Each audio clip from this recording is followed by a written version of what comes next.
Hi hello నమస్తే అండి welcome back to వంటశాల నేను మీ విజయాని రాఖీ స్పెషల్గా ఈరోజు నేను 2 రకాల స్వీట్స్ అద్దరిపోయే స్వీట్స్ అలాగే టేస్ట్ మాత్రం చాలా బాగుంటుంది చాలా తొందరగా అయిపోద్ది జస్ట్ 10 నుంచి 15 నిమిషాలు అయిపోయే స్వీట్స్ మీకు నేను 2 రకాల స్వీట్స్ చేసి చూపిస్తాను మరి ఇంకెందుకు ఆలస్యం 2 రకాల స్వీట్స్ని ఎలా తయారు చేయాలో చూద్దాం రండి ఇదిగోండి ఇక్కడ ఒక 20 బాదం పప్పులు తీసుకోండి ఒక 20 జీడిపప్పు తీసుకోండి ఇవి రెండు మెత్తగా పౌడర్ లాగా ఎంత మెత్తగా పౌడర్ కింద అవుతుందో మీకు అంత మెత్తగా పౌడర్ చేసుకోవాలి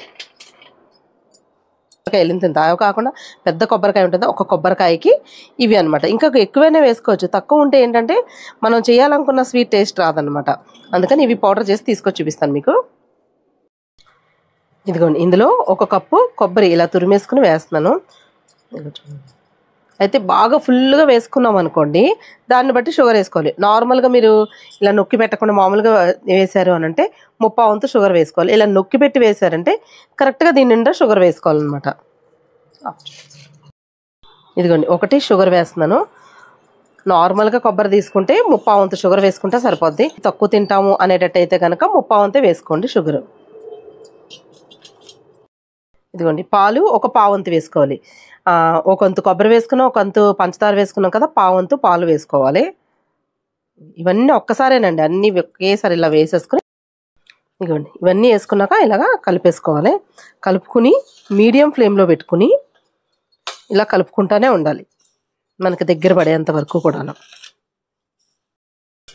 ఇదిగోండి పంచదార చూడండి కరిగిపోయి ఇలా పలచగా అయింది కదా ఇలా కలుపుతానే ఉండాలి మీడియం ఫ్లేమ్లో పెట్టుకుంటే సిమ్లో పెట్టుకుంటే ఒక సెకండ్ ఇలా ఆగన్న కలపచ్చు మీడియంలో పెట్టుకుంటే మాత్రం ఇలా దగ్గరుండి కలుపుకోవాలి తొందరగా అయిపోతుంది ఇది దగ్గర పడాలి బాగా వేగాలన్నమాట పంచదార వేసిన తర్వాత బాగా పలచగా అవుతుంది కదా అలా అయిన తర్వాత మళ్ళీ దగ్గర పడుతుంది అనమాట ఇలా చూడండి ఇప్పుడు దగ్గర పడుతూ వేగుతుంది ఇలా ఇంకా దగ్గర పడాలి మనకి మీడియంలో పెట్టుకుని దగ్గరగా వేయించుకున్నామంటే 10 నిమిషాల్లో స్వీట్ రెడీ అయిపోద్ది అనమాట ఇదిగో చూడండి అంటే మనం వేసుకున్న క్వాంటిటీని బట్టండి నేను ఒక్క కొబ్బరికాయ వేసాను కాబట్టి 10 నిమిషాల్లో అయిపోద్దని చెప్పాను మీరు 10 కొబ్బరికాయలు వేసి 10 నిమిషాల్లో అయిపోలేదు అని అంటే మాత్రం ఏం చెప్పలేదు దానికి తగ్గ టైము దానికి కరెక్ట్గా పడుతుంది ఇది చూడండి దగ్గర పడుతుంది కదా ఇంకా దగ్గర పడాలి ఇలాగే కలుపుకుంటూ ఉందాం ఇదిగోండి ఒక ప్లేట్కి ఇలాగా నెయ్యి రాసేసుకోండి నెయ్యి రాసేసుకుని ముందుగానే ఉంచుకుంటే మనకు రెడీ అయ్యేసరికి అందులో వేసేసుకోవచ్చు ఇలా చూడండి ఇలాగా దగ్గర పడాలి చూడండి ఎలా దగ్గర పడిందో ఇలా విరుగుతున్నట్టుగా అనిపిస్తుంది మనం ఇలా తిరగేస్తున్నప్పుడు విరుగుతున్నట్టుగా అనిపిస్తుంది ఇలా చూడండి అలా అయినప్పుడు మనం జీడిపప్పు బాదం పప్పు పౌడర్ చేసి పెట్టుకున్నాం కదా ఆ పౌడర్ని ఇందులో వేసుకోవాలి వేయించక్కర్లేదండి పచ్చివే అన్ని పౌడర్ చేసుకోవాలి ఇప్పుడు ఇది వేసుకున్నాక కొంచెం సిమ్లో పెట్టుకుని కలుపుకోండి ఎందుకంటే మనం కలిపేసరికి ఏమైనా కింద అడుగంటుకున్నా కష్టం అందుకని ఇలాగా ఇందులో అసలు నెయ్యి వేయలేదండి నేను ప్లేట్కి రాసుకున్నాం కానీ ఎందుకంటే మనకి కొబ్బరిలో ఆయిల్ కింద ఉంటుంది కొబ్బరి అంతా మనకి నూనె కింద ఉంటుంది కొంచెం అలాగే ఇప్పుడు జీడిపప్పు బాదం పప్పులో కూడా ఆయిల్ క్వాంటిటీ ఉంటుంది కదా అందుకు అది ఎలాగో పౌడర్ చేసి వేసాం కాబట్టి మనకి నెయ్యి వేసుకోకపోయినా కూడా పర్వాలేదు అనమాట మీకు కావాలనుకోండి ఈ లాస్ట్లో ఒక స్పూన్ నెయ్యి వేసుకోండి నేనైతే వెయ్యట్లేదు ఇందులో ఇంకా ఇలా చూడండి అయిపోయింది మనకి ఇలా పొడిగా రెడీ అవుతుంది చూడండి కొంచెం గట్టి పడుతుంది మరి ఎక్కువ గట్టిపడినా అవ్వదనమాట ఒక్క నిమిషం వేయించుకుంటే సరిపోతుంది ఇప్పుడైతే స్టవ్ ఆఫ్ చేసేసి ప్లేట్ మీకు తీసేసుకుంటున్నాను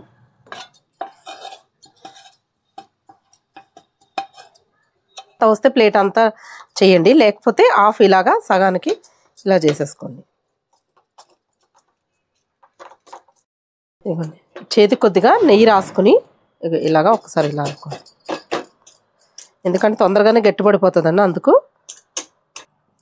ఇలా వేసేసుకున్నాక కొంచెం గట్టిపడుతుంది చూడండి అప్పుడే మనం చాకుతో ఘాట్లు పెట్టుకోవాలి కొంచెం సేపు అయిన తర్వాత గట్టిగా అయిపోయి మనకి కట్ చేసుకోవడానికి రాదనమాట ఇలా ముక్కల కింద ఘాట్లు పెట్టేసుకుని తర్వాత ఒక అరగంట తర్వాత మనం పీసెస్ విడిగా తీసేసుకోవచ్చు అనమాట దీన్నైతే పక్కన పెట్టేస్తాను ఇప్పుడు నేను వేరుశనగ గింజలతో అంటే పల్లీలతోటి బర్ఫీ ఎలా తయారు చేయాలో చూపిస్తాను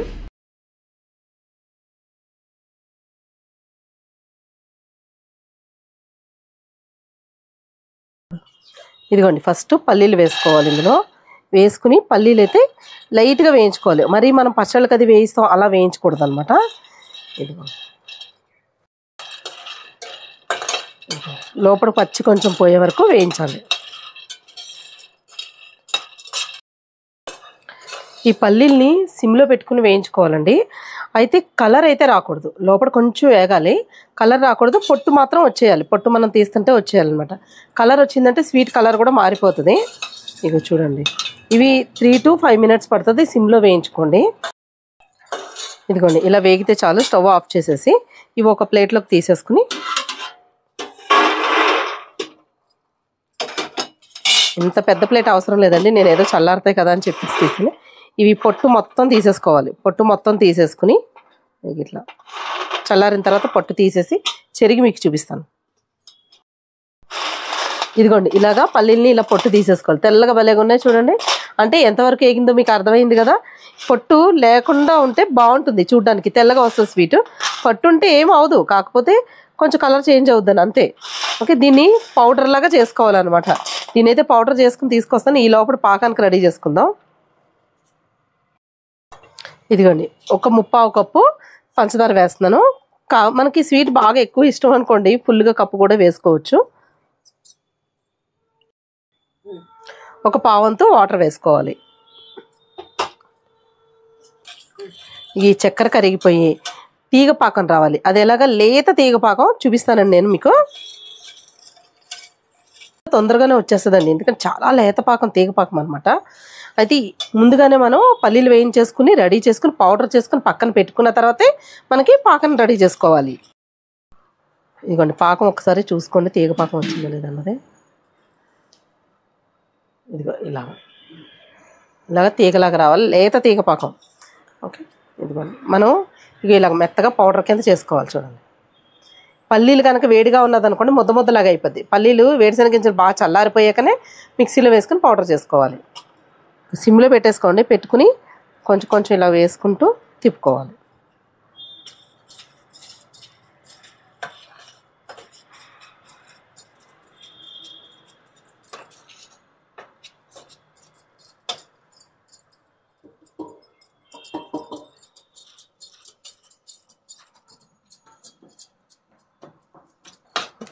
దీన్ని ఇలా కలుపుకుంటూనే ఉండాలండి, ఒక 5 నుంచి 6 నిమిషాల వరకును సిమ్లోనే పెట్టుకోండి. ఈ ఉండలన్నీ స్మాష్ అయిపోవాలి, ఎక్కడన్నా ఉండలు ఉంటేనే. అలాగే బాగా స్మూత్గా అయిపోద్ది మనం కలిపే కొలదిని. ఇలా కలుపుతూనే ఉండాలి, లేదంటే అడుగంటుకుపోతుంది. అయిపోయింది ఇలాగా. ఎందుకంటే ఈ మాత్రం అయ్యేసరికి అయిపోయిందని అనుకోకండి, ఇంకా గట్టిపడాలి. అలాగే కలుపుతూనే ఉండాలి. మనం పల్లీలు సరిగ్గా వేయించలేదు కదా, ఇప్పుడు ఇందులోనే వేగుతూ ఉంటుంది అనమాట. ఈ స్వీట్కే ఈ పాకంలోనే వేగుతూ ఉంటుంది, అప్పుడే టేస్ట్ వస్తుంది. మనకి జీడిపప్పు బర్ఫీ ఎలా ఉంటుంది, కాజు బర్ఫీ అలాగే ఉంటుంది అనమాట. ఆల్మోస్ట్ టేస్ట్ అయితేని. దీన్ని ఇలా కలుపుకుంటూ ఉండాలి, ఎక్కడ మాడకుండాను.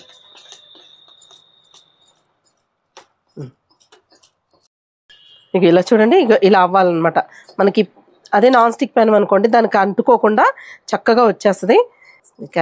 దీనికైతే కొంచెం అంటుకుంటుంది లైట్గా, ఎందుకంటే నెయ్యి కానీ ఏం వేయలేదు కదా మనం ఇందులో. ఇక స్టవ్ అయితే ఆఫ్ చేసేస్తున్నానండి. దీన్ని ఒక బటర్ పేపర్ ఉంటే బటర్ పేపర్ మీదకి, లేదంటే ఇదిగోండి ఇలాగా సిల్వర్ పేపర్ మీద ఒక స్పూన్ నెయ్యి వేసుకున్నాను. వేసుకుని ఇక దీన్ని వేసేసుకుంటున్నాను. ఇవ్వండి, ఇలాగా కాలిపోద్ది కదా, కొంచెం ఇలాగా మెత్తగా ఇలా చేసుకోవాలి దీన్ని, లేదంటే గట్టిగా ఆరిపోతుంది అనమాట వెంటనే. అలా కాకుండా ఇలా బటర్ పేపర్ ఉంటే బటర్ పేపర్ తోటైనా చేసుకోండి. ఇలా ఇంకొక నిమిషం లేతగా తీసేసినా పర్వాలేదు.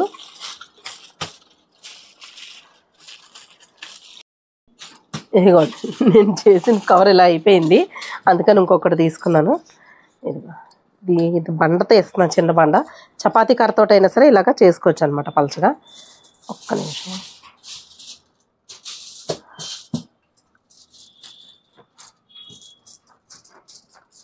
చూడండి, బాగా పలచగా కాదు, అలాగని బాగా దలసరిగా కాదు.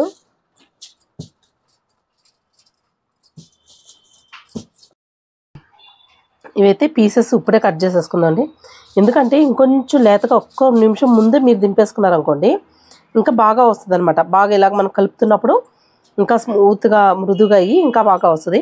కొంచెం ముదిరింది, మనం వర్షం ఆల్రెడీ చినుకులు పడుతుంది, బట్టలు తీయడానికి వెళ్ళి ఏం చేద్దాం, అన్నీ ఒకలాగే ఎందుకు, కొద్దిగా క్రాస్ కట్ చేద్దాం. కాజు బర్ఫీ కదిని క్రాస్గానే ఉంటాయి కదా ముక్కలు, అట్లా.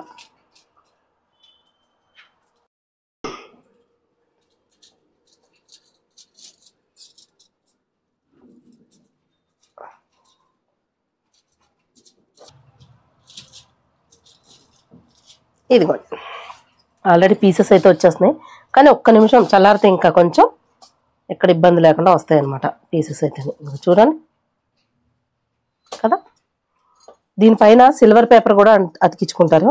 నేనైతే ఏమీ చేయట్లేదండి, మీరు ఇంట్లో ఉన్న వాటితో ఈజీగా చేసుకోవడం కోసం అసలు మిల్క్ పౌడర్ కూడా ఇందులో యాడ్ చేయట్లేదు. ఎందుకంటే ఇందులో కావాలంటే కొంచెం ఒక 2-3 స్పూన్లు మిల్క్ పౌడర్ కూడా యాడ్ చేసుకోవచ్చు, అప్పుడు కూడా బాగుంటుంది. కానీ ఏమి ఇయ్యకపోయినా కూడా బాగుంటుందండి.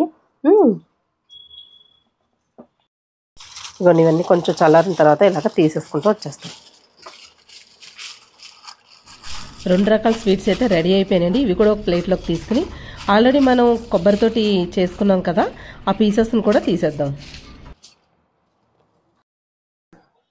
ఇదిగోండి మన కొబ్బరి బర్ఫీ అయితే గట్టిగా అయిపోయింది, తీసేస్తాం. ఇంకా గట్టిగా అయిపోయింది అనుకోండి, రాదు మళ్ళీ తీయడానికి ఇందులోంచి. ఇదిగో అచ్చు ఒకటేసారి ఇలా చూడండి, ఇది చూసారా.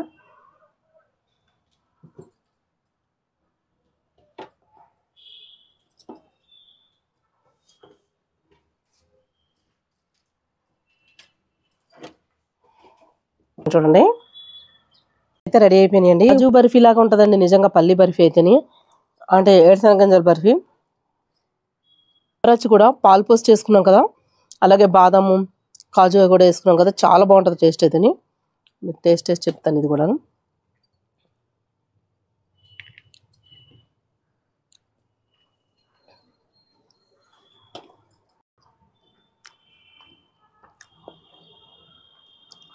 కొబ్బరి బర్ఫీ కూడా చాలా బాగుందండి.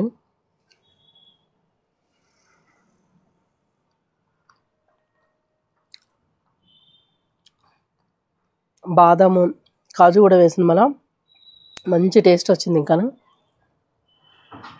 హోమ్ మేడ్ స్వీట్స్ కదా, ఇంకా కావాలంటే మీకు నచ్చినట్టు డెకరేషన్ చేసుకోవచ్చు. మీరు ఈ పల్లి బర్ఫీ మీద, అంటే ఏడుశనగ గింజల బర్ఫీ మీద మీరు ఆ సిల్వర్ పేపర్ అది వేసుకుంటే బయట నుంచి కొన్న వాటిలాగే ఉంటాయి. నిజంగా చెప్తున్నాను, ఒకసారి ట్రై చేయండి. నచ్చినాయా మీకు? మరి మా స్వీట్స్ కనుక నచ్చినాయి అంటే మా ఛానల్ని సబ్స్క్రైబ్ చేసుకోండి. ఫుల్ వీడియో చూసి మీరు కూడా ఒకసారి ట్రై చేసి ఎలా వచ్చిందో నా కామెంట్లో తెలియజేయండి. మరి మా వీడియో పైన మీ అభిప్రాయాన్ని తెలియజేస్తూ మా ఛానల్ సబ్స్క్రైబ్ చేసుకోండి, లైక్ చేయండి, షేర్ చేయండి. మళ్ళీ వచ్చే వీడియోలో ఒక మంచి రెసిపీ మళ్ళీ చూపిస్తాను. అంతవరకు సెలవు, బాయ్ బాయ్.